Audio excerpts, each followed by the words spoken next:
یا ایھا الذین آمنوا توبوا الی اللہ توبۃ نصوحا، اہل ایمان رجوع کرو اللہ کی جناب میں، لوٹو پلٹو توبہ کرو، اور وہ توبہ بھی نہایت خالص توبہ ہو۔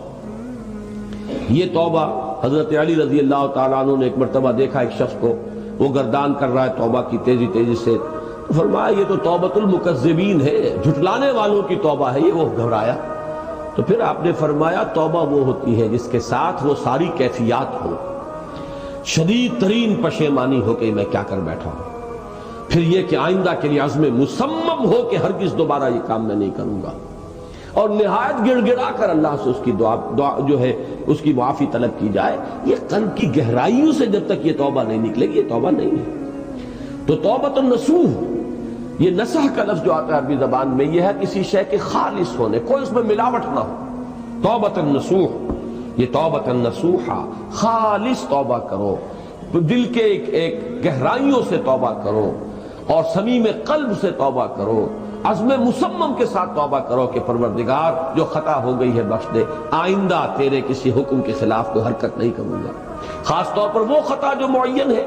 اس کے بارے میں تو تعین کے ساتھ فیصلہ ہو کہ دوبارہ نہیں کروں گا۔ اس میں ہو سکتا ہے، جیسا کہ میں نے شاید آج دن میں کسی گفتگو میں عرض کیا تھا، بعض طبائع ہوتی ہیں مریض، ان کی قوت ارادی جو ہے کمزور ہوتی ہے، اس وقت وہ خلوص دل سے بھی اگر طے کر رہے ہیں کہ یہ کام دوبارہ نہیں کروں گا، تو وہ کمزور قوت ارادی کی وجہ سے اس پر قائم نہیں رہ سکتے، کل یا پرسوں یا کچھ عرصے کے بعد پھر پھسل جاتے ہیں۔ اس سے وہ توبہ باطل نہیں ہوگی، اس بات کو سمجھیے، یہ نہ سمجھیے کہ میں انکریج کر رہا ہوں، لیکن مسئلے کو سمجھ لیجیے۔ جس وقت انسان توبہ کر رہا اس وقت عزم مصمم کا ہونا ضروری ہے۔ اب یہ اللہ جانتا ہے ہمارے دل کے اندر کے حالات کو، ہماری کیفیات کو، اگر اس وقت عزم مصمم ہے تو توبہ صحیح ہو جائے گی، پھر اگر خطا ہو گئی پھر توبہ کرو، پھر خطا ہو گئی اور پھر توبہ کرو۔ بازا بازا ہر چہ ہستی بازا، گر کافر و گبر و بت پرستی بازا، ای درگاہ ماں درگاہ نومیدی نیست، 100 بار اگر توبہ شکستی باز آ، اگر 100 مرتبہ بھی توبہ ٹوٹ گئی ہے کوئی پرواہ نہیں، جب تک یہ زندگی کا تسلسل چل رہا ہے، معلم یغرغر، جب تک کہ وہ گھنگرو نہیں بولا ہے آ کر حلق میں، اور نزع اور جان کندنی کا عالم شروع نہیں ہو گیا ہے، اس وقت تک توبہ کا دروازہ کھلا ہوا ہے۔ لیکن جس وقت توبہ کر رہا ہے آدمی، اب یہ آدمی اپنے آپ کو دھوکہ دے لے گا تو دوسری بات ہے، لیکن اللہ جانتا ہے، اس وقت اگر عزم مصمم ہے تو توبہ درست ہو جائے گی۔ تو جو بھی معاملات ہیں اللہ اور بندے کے مابین، اس میں 3 شرائط ہیں کہ جو علماء نے معین کی ہے۔ ایک حقیقی پشیمانی، وہ پشیمانی جس کے لیے اقبال کا وہ شعر بہت مشہور ہے جو انہوں نے نوجوانی میں کہا تھا، اور داغ دہلوی اس مجلس میں موجود تھے جہاں علامہ نے یہ شعر پڑھا ہے، تو انہوں نے بڑی داد دی تھی کہ میاں اس عمر میں اور یہ شعر یعنی چشم بددور،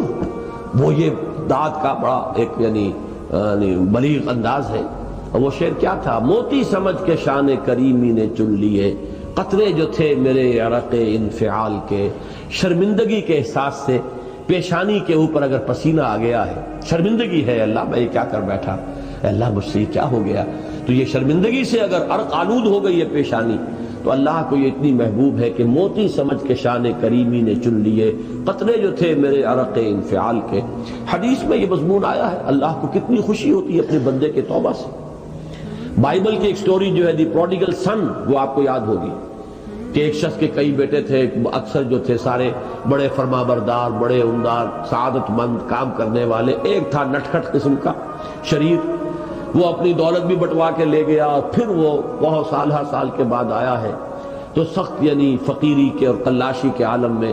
باپ نے واقعی سب سے توجہ ہٹا کر اپنی ساری محبت کا برکت پھر اس بچے کو بنا لیا، اپنے بیٹے کو۔ تو وہ سعادت مند بیٹے تھے، انہوں نے کہا کہ یہ کیا کیا آپ نے، یہ ایسا اور یہ ایسا اور یہ ایسا، اس نے یہ کیا، اور آج آپ پھر اس کے لیے وہی آپ کی محبت جو ہے وہ یہاں پھر اس کے جو ہے شامل حال ہو گئی ہے۔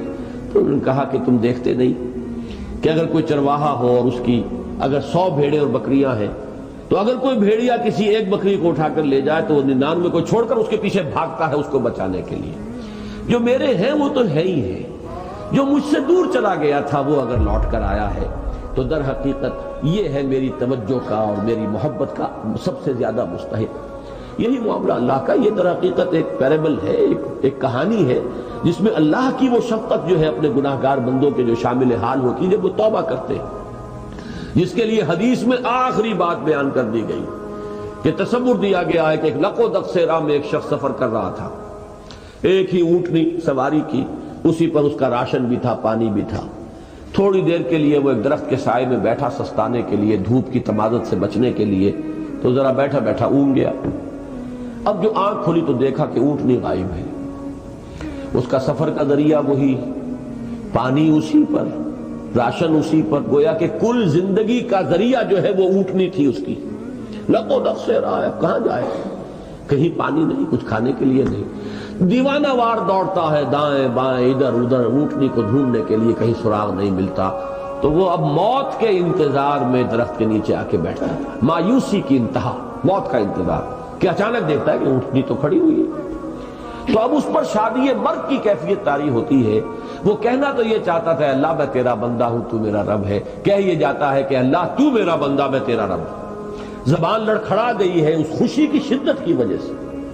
تو حضور فرماتے ہیں کہ اللہ کو اپنے کسی گناہگار بندے کی توبہ سے اس سے بھی کہیں زیادہ خوشی ہوتی ہے. تو اس کو ذہن میں رکھیے، توبہ کا بڑا اونچا مقام ہے ہمارے ہاں. شرائط بھی سخت ہیں، 3 شرطیں وہ: ایک عزم مصمم، ایک پشیمانی، حقیقی پشیمانی. نمبر 2 عزم مصمم کہ اب دوبارہ نہیں کروں گا. نمبر 3 ایک مرتبہ ضرور اس کام کو چھوڑ دینا. یہ گویا کہ اس کے عزم مصمم کا فوری ثبوت ملنا چاہیے. کچھ دنوں کے بعد پھر کہیں جذبات کا رحلہ آئے، کوئی اور خطا ہو جائے، بات دوسری ہوگی. اور جو حقوق العباد کا معاملہ، اس میں 4تھی شرط اور ہے، اس لیے کہ حقوق العباد کی کوتاہی جو ہے اللہ تعالیٰ معاف نہیں فرمائیں گے. وہ تو وہی بندہ ہے جس کی آپ نے حق تلفی کی ہے، کسی کی غیبت کی ہے، کسی کی چغلی کھائی ہے، کسی پر تہمت لگائی ہے، کسی کا مال ہڑپ کیا ہے، کسی کو دھوکہ دیا ہے، کسی کی عزت پر حملہ کیا ہے، تو وہ تو وہی معاف کرے گا. یا یہ کہ آپ کی جو نیک اعمال ہیں وہ اس کو دے دیے جائیں گے قیامت کے دن، اور اگر آپ کے اعمال ختم ہو جائیں گے تو اس کے گناہ جو ہے وہ آپ کے کھاتے میں ڈال دیے جائیں گے. بہرحال جو 4تھی شرط ہے حقوق العباد کے معاملے میں کوتاہی میں توبہ کی، وہ یہ ہے کہ آپ یا معافی طلب کریں یا تلافی کریں اس شخص کی جس کے حقوق کو آپ نے طلب